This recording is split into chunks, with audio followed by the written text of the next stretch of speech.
Hi all, welcome back to Scrap Kitchen, where I, Magda, take you through the process of my partner and I managing a farm while also trying to get a farm for ourselves sorted out, and I take you through the farming season and what we're getting up to and random things I'm thinking about. This episode is the 7th, I'm pretty sure, and I'm calling it Little Shoots because I am soppy and it's spring. I thought I'd start this episode with a bit of gratitude. I send a lot of voice notes backwards and forwards between one of my friends and I, and we do voice notes of things we're grateful for, and I think it's a really great way to actually think about all that we have and not what we don't have, and it's a good way of identifying all the good shit, even within all the bad. So some of the stuff that I'm grateful for are the Paul Proles Almanac, which is a really great podcast. I'm grateful that Ismatu Gwendolyn is doing some amazing podcast as well, and also her newsletter is really cool.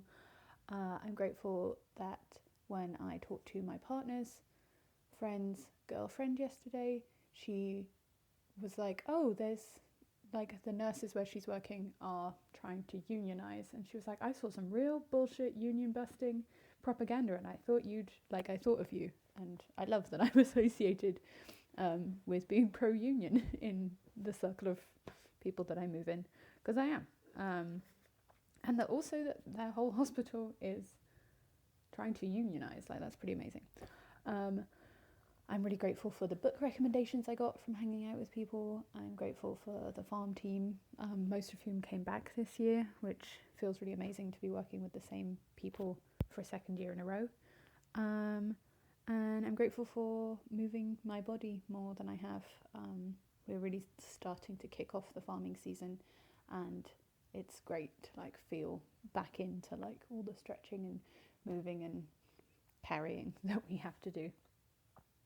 The updates for this year's farm is that people arrived. We had the staff turn up on Thursday.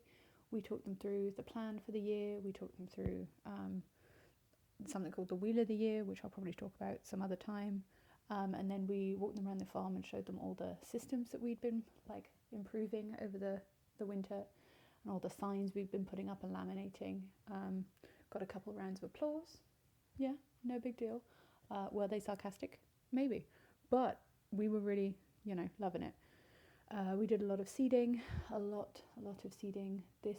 In the last week, we have started tomatoes, aubergine, and peppers, which are kind of finicky. They're kind of difficult. They're something we're keeping a very close eye on them and their temperature and their light and water, and we don't want them to get leggy. Getting leggy is where a plant grows too tall too fast because it doesn't have enough sunlight, and it stunts its growth. I can't speak. It stunts its growth for the rest of its life, so that's pretty bad. We are gonna go into next week working the staff are only going to be there for 3 days, but my partner and I are going to be there for most of the week. But we're going to be doing more seeding. Lots of flowers need to be started, and flowers are quite intricate in how they get seeded. Some of them need to be stratified, which is left in the cold in on soil or in soil for 6 weeks. Some need direct sunlight and to be not buried at all. Some need very specific temperatures, so it's all just very intricate when you get into flowers. But it's also amazing to see all these trays of plants growing already that we're going to put in the ground and feed to people in 6 to 8 weeks, and that feels really like we're finally back doing what we love doing. Next week we're also going to be getting into bed prep, so that is where we prepare our no-till blocks.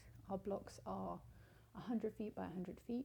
They are 20 beds, each 30 inches wide and 100 feet long, and then they have a 30-inch pathway in between. The 30-inch pathway is covered in wood chips, and then the beds themselves, we put compost on when we need it.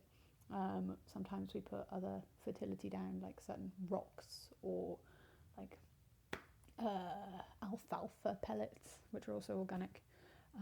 But to prep a bed, we have to take out any weeds that are in it. We need to just take off or churn up the top like inch maximum of soil.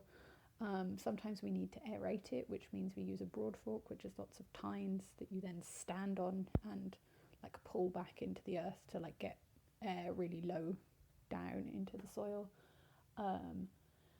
And yes, and then we also need to lay down lots of new wood chips and make sure all of our beds are like mostly straight. I'm like, obsession with straightness, but also like it helps when you're doing a farm that is a lot of work if things are in straight lines, because when you're weeding, if you can just walk in a straight line and pull something behind you, it's a lot easier than like wiggling in and out of plants.